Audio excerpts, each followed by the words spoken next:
I think we're trained, or a lot of us are trained to say, you are awesome, because that helps, that's complimentary and it's nice and all that. But it's harder to say to somebody, God, you are awful. Business is messy and unpredictable. Sometimes lonely. So lonely. So lonely. And inspiration can often come from really weird places. We pick up where the bullet point blogs and the highlight reels leave off. We start with the stories. So here's my story. I was asked to speak at this convention, and this goes way back pre-COVID, and I was supposed to speak in May, which is during the height of all quarantine. Oh, so the convention wasn't before, like the invitation was long ago. The invitation was long beforehand, and it was supposed to be May in Las Vegas, and of course that didn't happen. It went virtual, and it was just recently. So they moved it to September or early September, and I sent in my 75-minute video, and not too long ago, I got back the typical email you get back from the event organizers that said, hey, here are the surveys, the feedback from your session. And they were awful. Oh, no. Awful. And, oh, no. And I would tell you, and I know that's how this comes off, and I apologize in advance for it, but I don't get awful reviews. Right. I really don't. I am used to really... Like, you're probably at that level where if somebody doesn't like you, they just don't say anything. Yeah, well, whatever it is, I don't know. But I really don't. And I put a lot into this. I didn't, even though it was virtual, I didn't mail it in. I know that there are significant differences, of course, between live and the connection you have with the audience and virtual. But I really put effort into this. And I didn't dismiss it out of hand because of, it's virtual. So the reviews, I think on a scale of 1 to 5, the reviews came in at maybe a little under 3, maybe 2.8 or whatever. And yeah, really bad. And so the comments were, I expected to get this, and he was talking about that, and I didn't really get value out of this. And anyway, they were not ambiguous. Right. I didn't look at these reviews, and there were 6 of them, and this is the point. There were 6 of these reviews. Okay. I was imagining like 100, but go ahead. Well, no, I didn't look at these reviews and think, what did they mean by that? They were pretty clear. So I wrote back to the organizers of this event, and I had spoken at this event, by the way, previously. That was actually one of my questions. Okay. Yeah. Okay. I was like, was the audience? Okay. No, so I had spoken at this event previously, and they asked me back. So I wrote to the organizers, and I said to them, wow, this was awful. These reviews were horrible. And so I really want to, it's not acceptable to me. So in looking at these reviews and parsing through what these people expected to get versus what they did get, I would like to put together a videotape, because it's virtual anyway, a 60 to 75 minute tape presentation of exactly what these people wanted to get. And I want to send it out.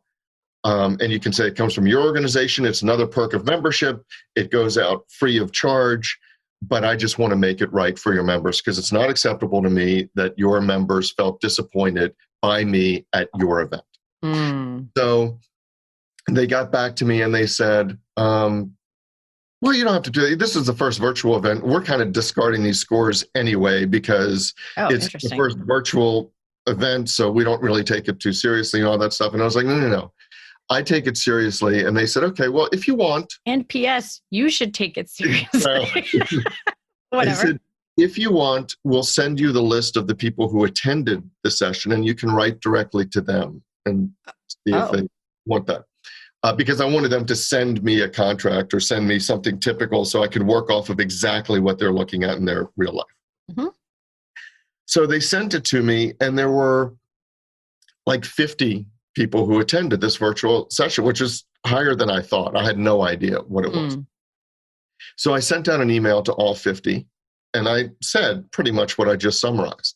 This was awful. I don't find it acceptable. It's clearly me. I misread what your expectations were, and I want to make it right. So this is what I want to do.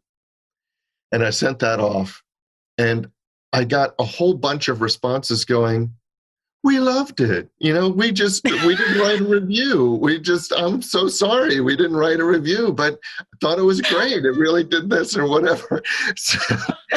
So like, now I'm confused. So I still want to do this thing. Not one of them cut back the contract. So I'm approaching him again because I still want to do this, and I still want to, certainly for anybody who had these expectations. I don't want to leave that kind of view gap in expectation or whatever. So I still want to do it. But what struck me was how immediate and visceral my reaction was to 6 reviews. Mm-hmm. And I think about that.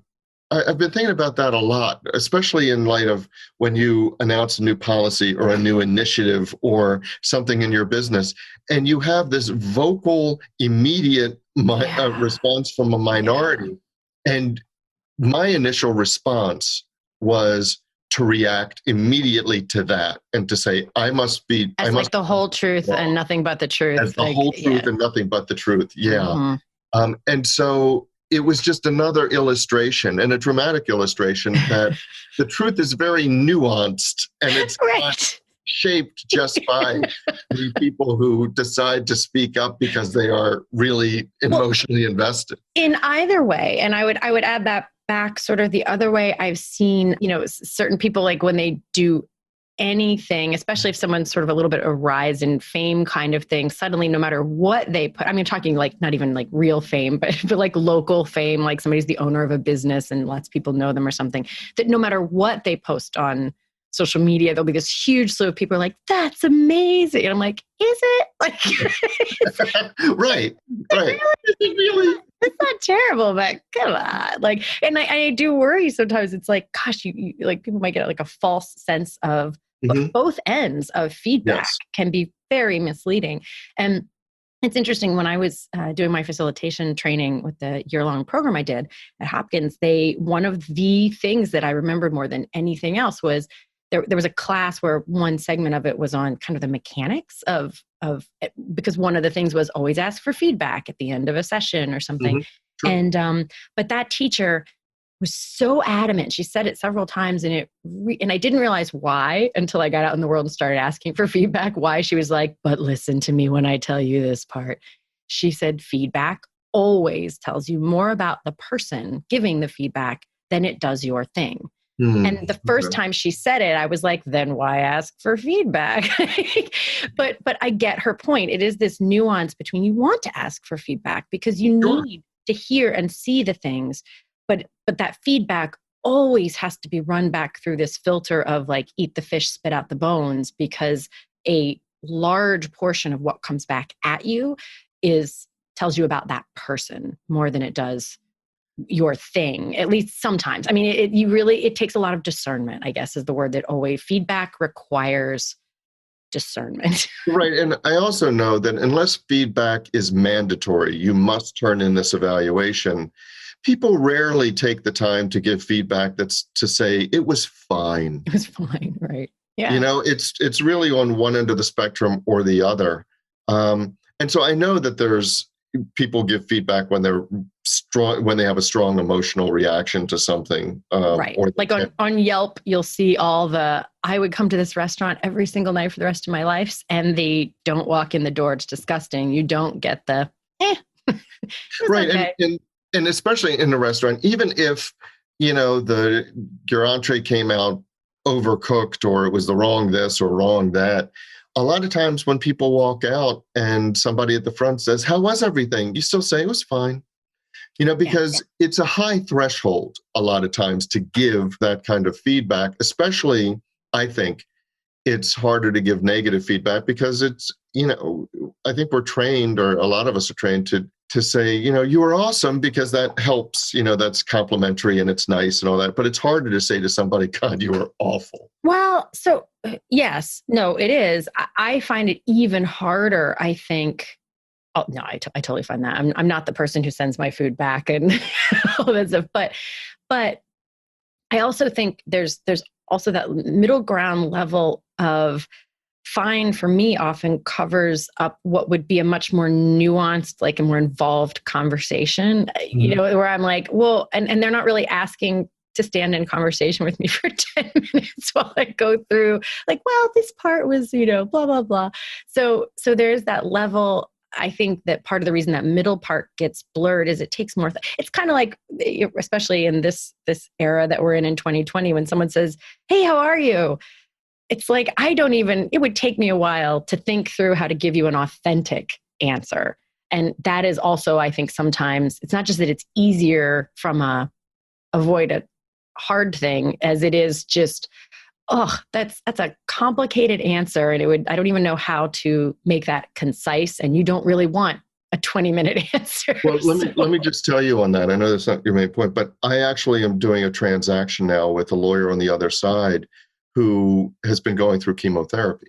And we've gotten to know each other because this is the second transaction. I like him a lot. He's a really nice guy. He's a good lawyer. He's a nice guy. But now each time I call him and I'll say, hey, how you doing? And it's just the normal, I can't even, Sure. It's even in advance, I think if I don't ask that, how do I start the conversation? Hey, you. So I can't figure out hey, how you doing? It's just my natural thing. But he'll tell me, well, this is the fourth day of the third week of chemo, and this is how I'm feeling. And I do want to know because I do care about him, but at the same time, I have to take a breath before those conversations because it's, I just want to talk about the term and not it's so I will keep this in mind because this morning when we got on, you said, hey, how are you? And I gave you an authentic answer. So. Yeah, but it wasn't every single time, but it's hard. You have to, it catches you by surprise. I think. It does. Not a big fan of these, like, there are two kinds of people in the world, but I think sometimes it fits. And I think there are people who, like, when you ask how they are, you like, I think that if somebody asks me or somebody, like, I assume people actually want to understand. I assume they want authentic Jody, and, not everybody does. And there are people who just are fine with quick answers. And I do think it's an interesting thing, like, but this gets back to the feedback. Like, do you want, I think we have mentioned this in an episode before. Nothing makes me more irate than when I go to some kind of business with a service and they give you that survey thing to do. And then they say, and don't forget, anything less than 5 stars is considered failure. And I'm like, then this isn't a survey. You don't really want to know how I'm doing. You want to see if I can follow the directions well enough to go in and hit 5, 5, 5, 5, 5, 5, 5. That's not an actual survey. That's, I don't know. I don't even know what that is. Yeah, it's right. So there's a difference between, do you want authentic feedback or not? And in my case, having gotten authentic feedback, maybe not representative feedback, maybe so, maybe not. That is the key. Like, it's authentic, but is it representative? Right. So I did react to the authenticity of it because I do want to address it. I think there are real points, and to dismiss it out of hand and just move on is wrong for me. That's not what I want to do. So here's a question. Oh, did you have a... No, but I was just saying, but I did make the mistake of immediately assuming that it was representative. So let's dig into representative for just a second. So if you got 6, if you had also gotten 6 that said that was great, would you have wanted to, fix it for the 50% that thought it was? And we could play around with that question, 5 different ways. If it was 70% of the ones you got back, if it was 20% of the ones you got back, where's the threshold at which you would want to try and fill that gap? Because if you got 100 and one of them said, that was not what I expected, you probably wouldn't feel a driving need to go close the gap for that one person. And so do you have a sense of, had you gotten more representative feedback, where you would have wanted to step in? If I had gotten 6 on one side and 6 on the other, that would have definitely made me first go back to the organizers and say, hey, how many people were in this session? And and dig deeper into, and what kind of feedback were other people getting in your first virtual event? And really start, because it would have raised those questions to me on how representative each side was. And then I don't know what I would have done. If they said there were 100 people in your session, I still probably would have written because it was 50-50. But then if it was 60-40 or 70-30, I don't know. But here, the only ones I got initially, and it's not true to say the only ones were all terrible, but there was nobody that was over the top saying, hey, it was great. And so it was really heavily weighted towards this under 3, and it was really not good. And I was stunned, and I was really hurt, Right. You're like, I worked really hard on this. And I'm not going to have these people walk away thinking, well, I went to Elliot's session. Yes. And it was just a waste of my time. It was like, oh no, I am not here for that. We don't break up that easily. It's like, then you become a stalker. Then you're like, say, oh, and now I noticed you went to another event. How was that? Was he better than me? So I reached out again.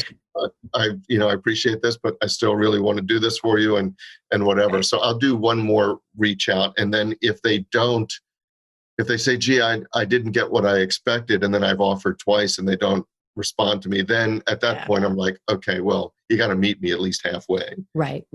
And I don't want to skip over one really important part of your story that isn't the main thrust here, but I really loved the way you went back to the organizers. That what's so interesting is when you get that feedback, and I know we've talked about this a million times, like anytime your value feels threatened, like it's hard to not feel a little bit attacked and have like defensive reactions. Absolutely. And you could have just chosen to be pouty until it didn't sting anymore and just go on with your life. You didn't have to reach back out to them at all. But when you did, I love that you did it in such a, again, you could have also gone back to them and this, oh my gosh, I'm so sorry, I failed you, blah, blah, blah. But you went back in service to them and say, I don't want them, I forget how you said it, but you made sort of this like leapfrog of both. I don't want them having a bad experience of my thing through you.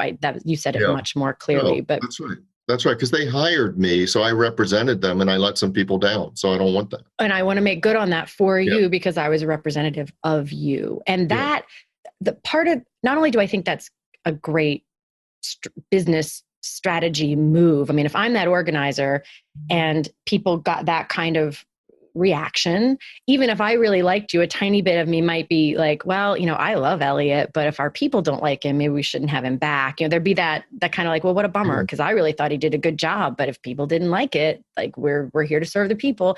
And so you doing that, so it was a smart move, because then like, wow, he's in our corner on this. He wants to make sure our people get what he needs. So that's great, smart wise. Well, I will tell you, I do think that the organizers were caught by surprise. With the reviews that they got? No, with my response. You reaching out. Yeah. I don't think and because they didn't, well, we hadn't really thought about follow-up to the reviews, and we haven't been asked that question before. And so there were a number of, they wanted to respond to me, but they didn't know how to respond. And then finally, well, I guess if you want to approach the people who went to your session, here's the list, which I didn't expect. Right. I also think it's kind of funny that they got all this thing. They're like, well, it's a virtual thing, so we're just not paying attention. Like people came to a thing and didn't. Yeah, and they're like, well, don't feel so bad because we thought it was going to suck. So I don't really think that that's what they meant. What I was going to say, not only is it great business move in the way that you show up to them and how they will think of you going forward, but I think internally for you. For me, when I can get into that, here's a thing that I can do that is making it right in the bigger picture, or there's something empowering about that versus you just taking it in as something that is like indicative of you. It's not quite this, but it's a tiny bit the way Brene Brown makes the distinction between I did a bad thing versus I am bad, like sort of the difference between taking responsibility and something closer to shame. So I think finding that way to step into whatever that other version is and the way you reach back to them is better for everybody involved. But it's hard. Feedback is hard. let me just say this. It wasn't until this conversation that I really had thought about escalating my bad feelings about the feedback to the realm of shame. So I appreciate that. You're welcome. You're welcome. But the point, your point is really well taken. For me, this feedback is like a body blow, right? When I see it, and so I would focus on it. And it was only, and this is the way I tend to operate, it was only when I'm focusing on it and kind of lean into it and think, okay, well, what can I do about it? Do I just, because I've got two options. One option is just, as you said right at the outset, I could just wait it out until the sting no longer is no longer present. Or I could say, okay, well, wait a minute. Maybe there are things that I can do which will address it. And I feel much better. Mentally, I feel much better when I know that I've taken control of a situation and can move it forward. Well, and not only do you feel better, but I'm not sure there's much value. I don't believe in there's being a lot of value in the purely take it in and feel yucky about it. To me, it feels like wrapping an anchor to your, some sort of weight to you. Like all it does, if it stays just in this, like, I don't know, I'm sort of making this like Eeyore posture of like I did a bad thing. They hated me. It's all awful. It doesn't, if there's nothing you can do, even if there's nothing you can do to fix, like you had a way to address the past thing and fill the gap. For a lot of things in the world, there is no option to like fix the bad thing or fix the thing where you got bad feedback. But if you can be like, all right, from now on, I'm going to, I don't know, make sure that the expectation is clear, or something like some true. Kind of where does this go? It ties into, whatever word you want to use, shame, guilt, like anything that feels yucky like that. I think they're incredibly useful as like a crowbar to kind of dislodge a thing or fix a thing or move a thing, like as an action-oriented awareness. I think they serve very little purpose as a take it on, like a big rock you put in your pocket and carry around with you of like, I did this thing. No, that's absolutely true. And one of the things that I knew immediately was, okay, even if I loved the talk I gave, and I really did, I worked on it. Obviously, I didn't make clear the expectations, so that at least these 6 people walked in with a different set of expectations, and I didn't deliver on that. So there's a miscommunication somewhere. So that's something that we can work on in framing the talk and what you're going to walk away with. And so I fulfill and exceed the expectations as opposed to fall short of preconceived notions. But then the other part of it is it makes me feel better to at least let those people who did submit the feedback, let them know that they've been heard. Yeah, absolutely. That is just making sure someone feels heard is obviously really important and hard sometimes. Like it's hard to find those things. But I think that's the discernment is measuring up the feedback you get to the right variable, because looking through each and with your situation, it could have been any number of these things. Was the way we pitched the talk in the short version misleading compared to what it would actually be about? And that can be tricky sometimes because you're not going to tell. It's like a movie is a trailer. You want a trailer to give enough information that they understand, but not so much that it reveals the things that you want to be revealed in the movie. I mean, if in Sixth Sense, spoiler alert for anyone who hasn't seen the movie, if the Sixth Sense movie sort of told you the end part at the beginning in the trailer, it wouldn't be a good of a movie. You have to never guess who's really dead. Yes. Spoiled. Exactly. Like you have to leave, with the talks, there's a certain amount of reveal that goes on. So that's a quick thing. But I would also back it up and say, ask the question as I was looking at it, is this something about my talk that has to change? Or was it the wrong audience for this talk? Both of those, either one of those things could be true. Because I think the risk of feedback is like the feedback you got. If you took that and completely revamped your talk because of it, it might be you might be matching up the wrong variables. And then you could break a thing that would have been perfect for the right audience. And so figuring out where the feedback is applying to in a vast variety of variables is the discernment that I was referring to. Because otherwise, if you take action, it can be the wrong action. No, but I think that in a decision, if you're just making this binary choice between giving the feedback no weight at all, or at least spending the time to figure out what weight to give it and where to apply the lessons, I'd always choose the latter. All right. And now we have one more thing about this that we have to cover. All right. Are you ready? Okay, I'm ready. Are you sure you didn't also get positive feedback and you just ignored it or didn't see it because it was something that's kind of like a compliment? It wasn't the feedback that, to the extent I got positive feedback, it was not the feedback that resonated. Gotcha. Because I was just laughing this whole time, imagining you getting like 8 or 10 really glowing things and you being like, shut up, I'm not listening to you. I refuse to hear the compliment. There were actually 15, but the others he doesn't even remember. I want to talk about the 6. He couldn't handle it. He just ignored them. Are you done? I'm done. Okay. Bye-bye. So that's our story. But the discussion doesn't have to end here. No, it does not. In fact, we don't want it to. No, we don't. That is why we actually have our private Facebook group, which we started to make sure that we could get your comments, your rants, your thoughts, your stories. You can find links to that group as well as show notes and links to subscribe via email and how to find us just about anywhere you can possibly find podcasts at sohere'smystory.com. And you can also find us on Facebook and Twitter at SHMS Podcast. And since we know it takes a village. Yes, it does. We'd like to thank our village, our super talented, incredibly patient team. And occasionally snarky team. Yeah, but in the best of ways. In the best Lovingly of ways. Snarky. Yes. Good mockery. So a huge shout out to the people who actually help us produce our show. First, our sound engineer, Tom Hansen. Thanks to Christy Schmier for our brilliant show notes and all the other fantastic writing she does for us. And to Taylor Mathauer for doing just a little bit of everything. Including wrangling us. Which is no small feat. No, it's not. This is Jody Hume. And I'm Elliot Wagenheim. And you've been listening to So Here's My Story.